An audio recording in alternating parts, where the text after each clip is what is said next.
Mire, cuando yo necesito orientación, saber de algo, voy al que sabe. ¿Me está viendo, Diana? Sí, por supuesto. Al que está ahí en el celular, No, yo le míreme, escucho míreme. con los oídos. Míreme. Usted me De vez en reclama, cuando, y cuando míreme. yo le dije, me está prestando atención. De me vez dijo en que cuando, sí, míreme. ¿verdad? Sí, Siempre, por yo lo miro ejemplo, si yo quiero saber de colores, le pregunto a una mujer. ¿Qué color es ese? Ese es La amarillo. paleta es más amplia. Sí, no, eso sin lugar a dudas. La paleta de los hombres es muy reducida. Así que si usted quiere ver la vida de colores, aunque uno no termine de entender los colores, uno le pregunta a una mujer, ¿qué color es ese? Amarillo patito. Amarillo pastel, como dije ahorita mi colega que estaba aquí. Ese es un amarillo, para mí es amarillo nada más. Pero bueno, es al que sabe. Entonces, para hablar de minería, yo tengo que hablar con quienes saben algo de minería. Y creo que en Colombia tienen algo de idea de lo que es minería. Porque, mire, es el 7º exportador mundial de carbón. 4º productor de América Latina en oro. En 2023 alcanzó 37.708 toneladas de níquel. En cobre dice que es importador de cobre, pero empieza la explotación en Antioquia, en Chocó y en Córdoba y otros más. Además, explota plata, platino, bueno, esmeralda, ni se diga, todo el mundo lo sabe, y la lista es larga. Así que vamos a conversar con alguien que viene desde Colombia a orientarnos sobre minería, ¿le parece? Por supuesto, y que han tenido que enfrentar ciertas legislaciones y desafíos, ¿no? En el sector, tal cual lo hemos mencionado, nos acompaña Juan Camilo Nariño, presidente de la Asociación Colombiana de Minería. ¿Cómo amanece? Buenos días. Muy buenos días a ustedes, gracias por esta invitación y seguro las mujeres saben más de colores y de esmeraldas No hay que nosotros. No, ahí no hay discusión. No, discusión de eso. Esa discusión está superada.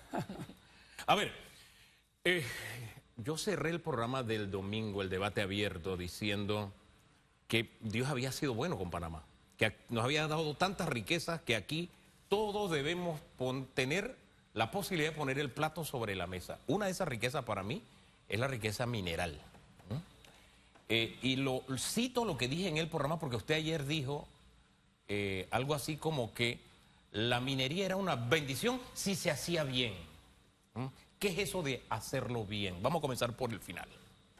Venga, yo antes de responder eso pongo un contexto de esa respuesta y es que hoy el mundo necesita minerales para hacer ese mundo más verde que todos queremos.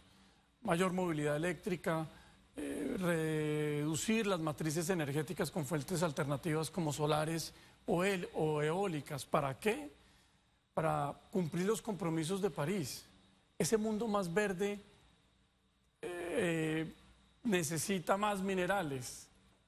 En la paradoja en la que estábamos antes de medio ambiente y minería que eran opuestos. Aquí estamos en esa paradoja todavía. Es más, aquí se usa mucho la frase de parte de algunos sectores de eso de minería sostenible no existe, pero usted me está ubicando en otro escenario. Exacto, ya voy para dar la respuesta a la sostenibilidad en la minería. Y es que hoy el mundo necesita más minerales. El mundo ambiental, la concepción de los movimientos sociales y de los movimientos ambientales que antes se oponían a la minería, pues hoy debe cambiar, porque son cosas realmente que no son coherentes del todo, oponerse a la minería y querer un mundo más verde, un mundo más sostenible. Habiendo dicho eso, déjeme paso a su pregunta. El mundo ya ha venido respondiendo y resolviendo esa inquietud. ¿Cómo hacer minería de una manera ética? ¿Cómo hacer una minería con un propósito social y ambiental adecuado? ¿Cómo hacer una minería de manera sostenible? Y hay grandes ejemplos en el mundo. Creo que Colombia, Panamá, de este lado de nosotros del mundo, que todavía tenemos algo de esas preguntas que nos alejan de ese propósito mundial. Afortunadamente ya tenemos ejemplos de dónde tomarnos. Australia es el país, uno de los países más turísticos, más agroindustriales, pero más mineros del mundo. Igualmente Canadá y así muchos otros. De tal forma que esa pregunta está resuelta. ¿La minería es posible hacerla de manera sostenible? ¿Es posible hacerla compatible con la biodiversidad y el desarrollo ambiental hacia adelante? ¿Y es necesaria? para ese mundo que queremos construir. Y nos imaginamos que va de la mano con las legislaciones, ¿no?, de cada país, y precisamente ahí es donde va, licenciado, el tema, porque la población y sobre todo grupos organizados que estudian a profundidad estos temas señalan que no se puede creer en esas legislaciones que a veces están hasta a medias, que impulsan las autoridades. ¿Cómo ese punto ustedes lo trataron allá en Colombia, que sabemos también que existen grandes grupos pro ambiente? La minería necesita un marco regulatorio transparente, estable y entendido por todos, por las compañías, por los inversionistas, por las comunidades y por el Estado, porque ese marco regulatorio es lo que permite la estabilidad hacia adelante y la minería sostenible. ¿Qué hace parte de esa estabilidad hacia adelante y la minería sostenible? Una revisión y control por parte del Estado y por parte de las comunidades. La industria minera, las compañías mineras no piden flexibilidad, no piden revisiones poco estrictas, por el contrario, la seguridad que da la industria en el mundo es una minería que se hace con una fuerte revisión de las comunidades, con una fuerte revisión por parte de las autoridades, y para eso es necesario un marco regulatorio. ¿Cuál? Pues ¿para qué no lo inventamos? Si ya existen concepciones de los marcos regulatorios adecuados en otros países, como los que mencioné. Marcos regulatorios que son coherentes con esa concepción, pero además también que buscan la inversión minera. Hoy el mundo está buscando inversión en minería, por esa restricción de minerales. Hasta el punto que le doy un ejemplo, que tal vez no es poco se ve. Hoy Noruega y Japón están sacando regulaciones, incentivos fiscales para todas aquellas compañías que exploren en minerales el lecho marino. De esa necesidad, es decir, las regulaciones también deben ser compatibles con la atracción de inversiones necesarias para los desarrollos mineros hacia adelante. Ahora bien, en Panamá tenemos un tema en opinión pública, y me fui a buscar cómo anda la opinión pública en Colombia respecto al tema minero, y me llama la atención. Y quiero saber ustedes cómo llegaron a esto que voy a compartirle. Dice, según estudio marzo 2025, Brújula Minera dice que el apoyo ciudadano a la minería es del 69%. Apoyo ciudadano. La gente que dice, hey, la minería está bien como lo estamos haciendo. Subió del 57% que era en el 2019 y mucho más allá. Un 80% ve la minería responsable como un beneficio para el desarrollo regional.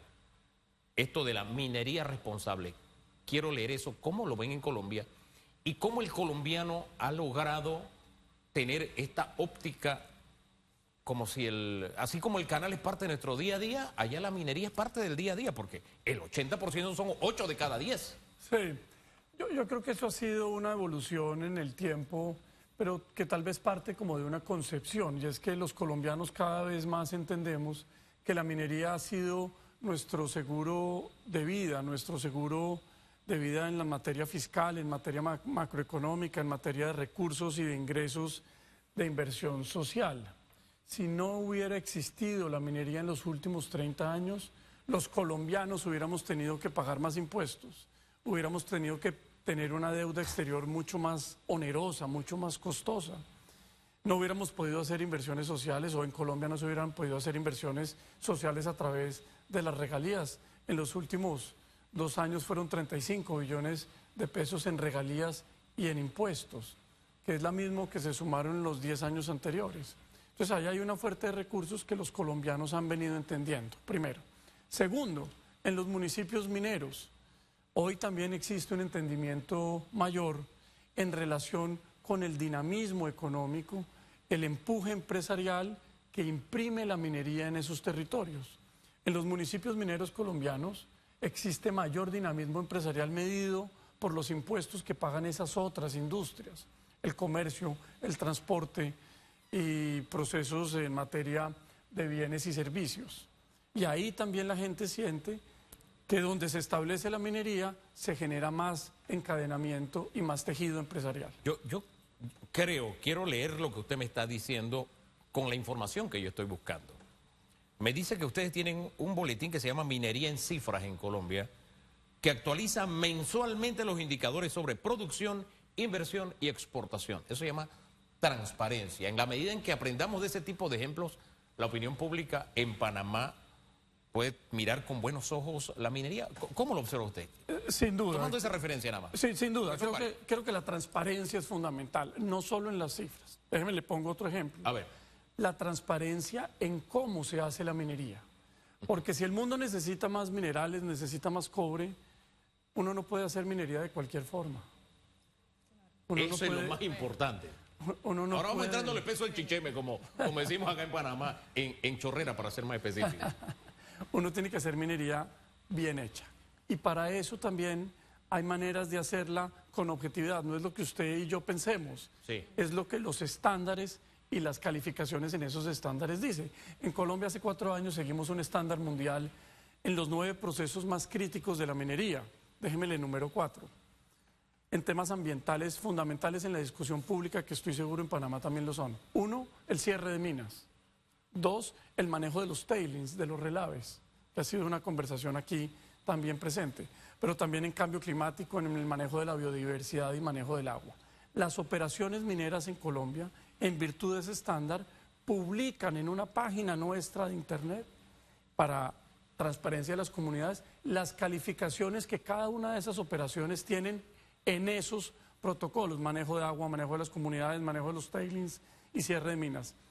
Pero además es comparable con las operaciones mineras que se califican de la misma forma en Canadá, en Australia, en Noruega o en Suecia. De tal manera que no solo es necesaria la transparencia en las cifras, en los montos, en lo que se aporta, sino también en la manera como se hace la minería. A propósito de estándares internacionales, yo le quiero compartir una foto familiar.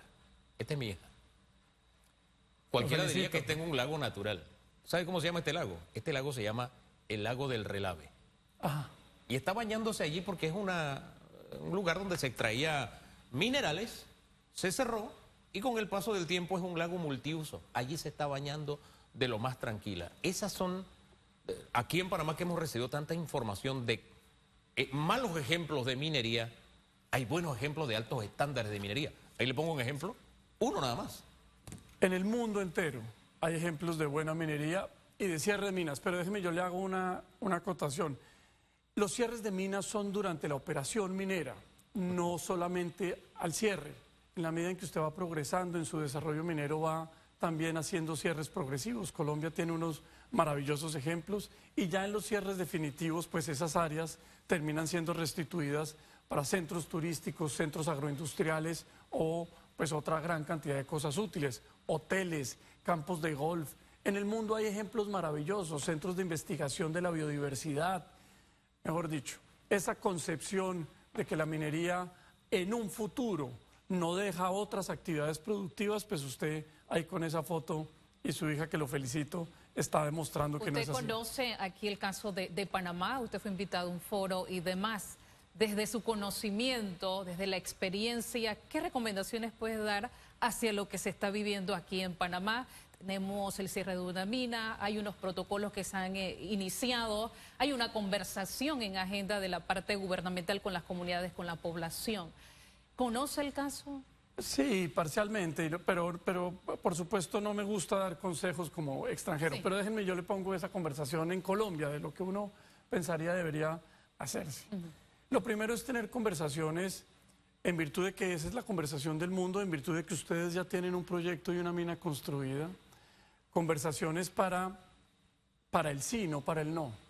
Y conversaciones para el sí es en cómo se va a hacer de manera responsable. ¿Cuáles son las condiciones necesarias para eso? Y en esa conversación del sí es útil y necesaria ponernos de acuerdo, pero conversaciones para llegar al sí. Segundo, cuando uno se aproxima a lo que hoy ustedes ya tienen desde una aproximación sobre todo ambiental, desde las consideraciones ambientales técnicas, pero también sobre todo de condiciones sociales, de aportes económicos, tal vez la mejor manera de gestionar eso que ustedes ya tienen es continuando el proceso minero. permitiendo que continúe el proceso minero, permitiendo que continúe la evolución, porque en esa evolución se incluyen inversiones ambientales profundas, cierres de minas adecuados, porque de lo contrario ese activo que ustedes ya tienen ahí no se va a poder gestionar bien. La mejor manera de gestionar lo que ustedes ya tienen, esa riqueza entre otras, no solo en la inversión, sino en el subsuelo, es haciendo minería bien hecha para llevar esa riqueza a todos los panameños. Hombre, caminando se aprende a caminar. Creo que por ahí va el asunto, ¿no? Y en esto de debatir el sí, me quedo pensando en un hecho histórico. Hoy estamos celebrando el 9º aniversario de nuestro canal ampliado, que es un nuevo canal de Panamá a propósito, ¿no? Y que día con día crece aún más y descansan nuestros ingresos en el canal. Aunque parezca mentira, y esto siempre se lo digo a los jóvenes, hubo gente que le dijo no a la ampliación. Es como los tratados, hay gente que le decía no a los tratados. Si no hubiéramos trabajado en el sí, todavía tendríamos la zona del canal aquí en el medio del corazón de nuestro país.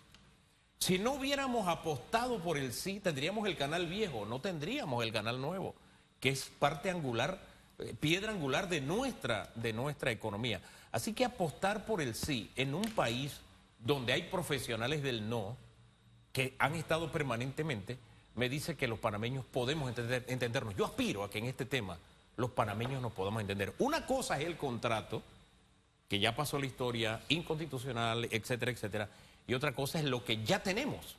Porque mucha gente habla del proyecto de la mina, y no tenemos un proyecto de mina. Allí está la mina. Es una realidad. Y ahí nos falta un poquito a veces de entendimiento. Usted dice, es una realidad. Háblenos más de eso. Es una realidad que ustedes ya tienen. La conversación, por eso un poco como cuando llegué me enfrenté a una conversación que primero el mundo ya no tiene. El mundo ya no está discutiendo sobre si sí debe haber o no debe haber minería. Pero sobre todo eso, cuando uno ya tiene un activo minero productivo, hay inversiones, un puerto, una mina, una planta industrial de una calidad increíble, pues la conversación ya no es si sí o si no. La conversación es cómo. ¿Y cómo hacemos, sobre todo, para traducir esa riqueza del subsuelo en riqueza de todos los panameños? Que eso fue lo que me enfrenté y lo que encontré un poco en la conversación, por eso mi énfasis en esto. Y en un contexto de que además tengo plena seguridad, usted dice una conversación del sí, una apuesta por el sí.